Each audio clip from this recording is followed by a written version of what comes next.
The inaugural issue of the New Thinking Aloud magazine was just released on March 1st. You can download a free PDF copy from the New Thinking Aloud Foundation website.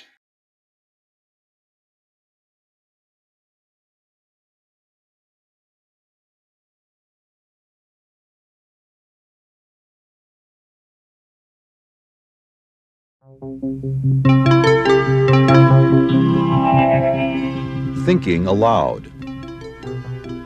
Conversations on the leading edge of knowledge and discovery with psychologist Jeffrey Mishlove.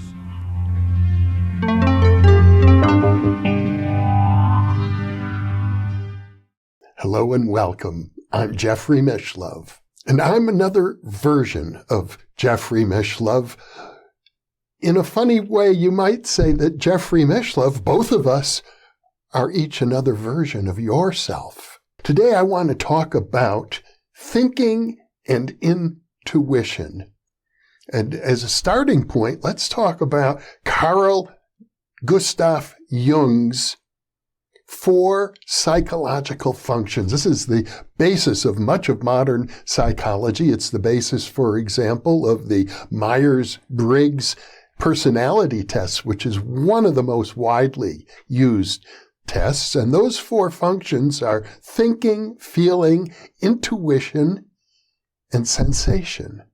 And I have often, as the past president of the Intuition Network, talked about how our culture is off balance. We emphasize thinking. If you're a good thinker, a problem solver, a mechanic, an engineer, a scientist, you've got a career waiting for you. Feeling is highly emphasized in our culture. If you're an artist, a singer, a pianist, if you can put your feelings out into the world so that other people recognize them in one way or another, particularly through music, our culture has a place for you. Sensation, as well, is highly emphasized in our culture.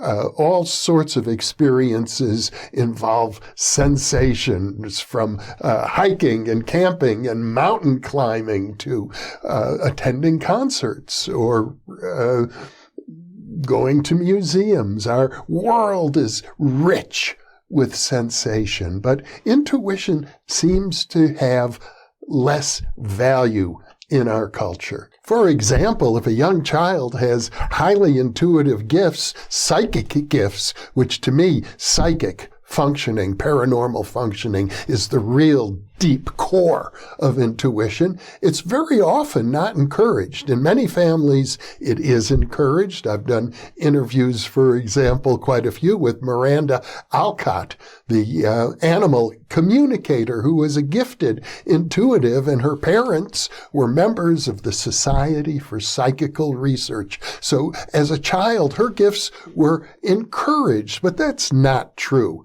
for most people. Many people find that their parents will discourage them from expressing their intuitions, their psychic feelings, their mystical experiences.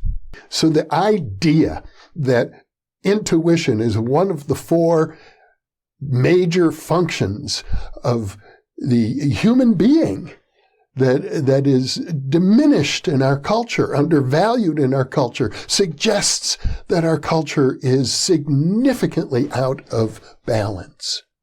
However, there is another way to look at it entirely, and that is that actually, if you ask yourself, what does it mean to think? What does it really mean to feel? What does it mean to sense? Then, as you look deeply into these issues, it seems as if intuition is at the basis of all of them. It's not necessarily a separate function, although it certainly can be viewed as a separate function. But is it possible, for example, to think without using your intuition? one of the greatest philosophers in Western history is Immanuel Kant, the 18th century German philosopher. And he basically put it this way in his critique of pure reason, and that is that any attempt to engage in pure reason, and he distinguished between pure reason and practical reason. Pure reason is about metaphysics. It's about asking yourself what is real. And whenever we do that, in fact, it happens in practical thinking as well, but we don't even notice it, so we're so deeply embedded in it, and there's good reasons for that. But Kant's point is simply this: space and time are a priori constructs created by our minds. It's not at all clear to Kant. And also to subsequent physicists. I'm going to show you this headline from a recent article that just appeared, how physicists themselves are questioning whether space and time are real, based on the Nobel laureates recently given out in relationship to what is known as quantum entanglement. Quantum entanglement suggests that every piece of the universe from the Big Bang is connected, correlated, that the idea of distance is an illusion. We know this, for example, in Einstein's relativity. A photon can travel from one end of the universe to the other, and if it could wear a wristwatch, no time would have passed whatsoever, suggesting there is really no distance. So you could say that our very notions of space and time are arrived at through some kind of an intuitive process. Well, what do we even mean by intuition? The basis of the word intuition is interior knowing, something that just comes to you. I know that it's true. I don't know how I know, but I know. And basically, that's how we feel about space and time. As I recall, it was, who was the saint? St. Augustine once said that if you ask me about time, of course I know what it is until I have to explain it to you. Then I can't explain it. That's our intuitive understanding of time. And of course, it's part of our organism. Now, that for some people, and when we talk about intuition, it gets complicated because of such things as cultural and biological conditioning. And we are conditioned indeed by our organism, but we're also sometimes conditioned by our culture in terms of how we view the organism. And there's a lot of confusion that people have between a conditioned belief and one that comes through intuition. My dear friend, Marcia Emery, who was interviewed not long ago on the New Thinking Aloud channel by my co-host, Emmy Vatness, used to say that intuition is 100% accurate. If you're having an intuition, you can count on it being 100% true. Of course, you can't test that theory, because if you think you're having an intuition and it turns out not to be true, well, then in hindsight, you can say it wasn't really an intuition. But I don't know that there's any way to predict in advance that what you think will be an intuition is always true. That's simply not human. Still, it's a good way to think about intuition. It's certainly not the only way to think about it. But there is a sense in which it does appear that the human psyche has the ability to apprehend reality as it is, at least on occasion. And that is not a thinking process. It's not even a sensing process. It's not a feeling process. It's a knowing process. And when we get to knowing, that's where thinking and intuition kind of blend together. Now, when we do experiments in telepathy or clairvoyance or remote viewing, there are occasions when remote viewers are 100% accurate on targets that are very complex and detailed.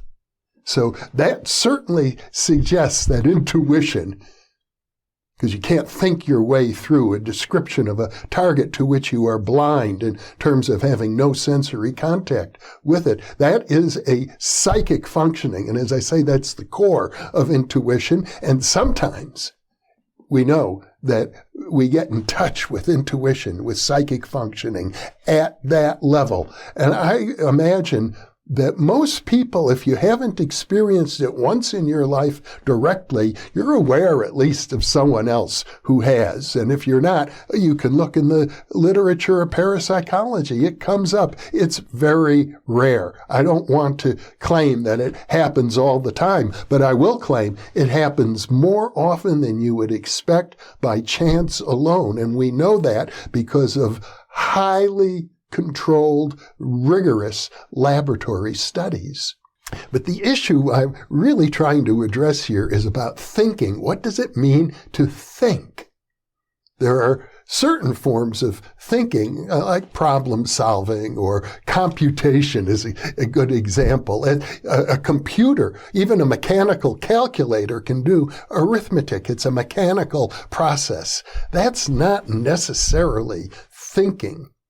Thinking can involve creativity. It can involve coming up with solutions to problems at a practical level where, of course, you're not going to start questioning what is space and time real, because for all practical purposes, that's how we live. That's the world that we as human organisms are embedded, whether or not philosophers and physicists think it's real. Of course, the fact that space and time may be very, very different from how we all presume it to be 99.999% of the time in our lives. Well, that tiny, tiny, tiny little bit that doesn't seem to accord with space and time as we normally experience it, or it may even be greater for those of you, for example, who follow your dreams. That's like finding a needle in a haystack. Or when I think of a group of scientists I've come to admire greatly, Pierre and Marie Curie. When I was a child, I heard it said that they took a ton of uranium ore or pitchblende, and from that ton, they found an ounce of pure radium. And of course, the discovery of radium and radioactivity opened up vast new dimensions in our understanding of reality and of science as a whole. But what I learned when I began digging into it more deeply is that the way I had come to understand the story was inaccurate. It wasn't a ton of pitchblende. It was several tons. And it wasn't an ounce of pure radium. It was a tenth of a gram of pure radium, much, much less than an ounce. So the point I'm trying to make is that pure intuition, or as Kant describes it, pure reasoning, pure thought, it may be as rare as a tenth of a gram of radium found among several tons of pitchblende. The thing is, the Curies knew that it was there because the pitchblende itself, even though it's uranium ore, was more radioactive than if it had been made out of pure uranium. That's when they realized there's something else going on inside. And it took them years of dedicated effort to come up with that tenth of a gram of pure radium. And it changed the world as we know it today. So in a way, you could think of that as somehow being the relationship between pure intuition and thought, and yet that tenth of a gram of pure radium, metaphorically speaking, underlies all of our thinking. all of our feeling, all of our sensations. When you hear language, you hear me speaking to you, for example, and I'm talking without actually thinking through every word by word that I'm saying to you. And you, even though I'm speaking quickly without much in the way of pauses between my words, you know what I'm saying. How do you do that? That's also a function of intuition, just understanding language. Well, there are many, many definitions of intuition, and that's where things get really confused. From a conventional point of view, you could say that intuition is your knowledge that you gain through experience. Like if you're an experienced surgeon, an experienced firefighter, an experienced policeman, you develop a sixth sense about things just from your experience. And there's certainly something to be said for that. People do learn by experience. At the same time, there is an element in our culture that really does downgrade intuition. There was a famous smart person, if I recall correctly, her name was something like Marilyn Vos Savant. She had a column that appeared in newspapers, and because she was supposedly the smartest person in the world. And she was asked at one time about intuition, and she said, we should learn to put aside our intuitions. And she did cite some research that showed that, for example, in psychological diagnostics, that the intuitions of clinicians aren't as accurate as the results from personality tests. So it was said. I think the same thing may be true in medical diagnostics, that the intuitions that professionals develop are often not as accurate as an empirical test. And that's where you get a kind of thinking that has to do with empirical science. You get data that comes in through your senses, and you analyze it through processes of reasoning, and there needn't be an element of intuition there, supposedly. I disagree, obviously, with that vision of things.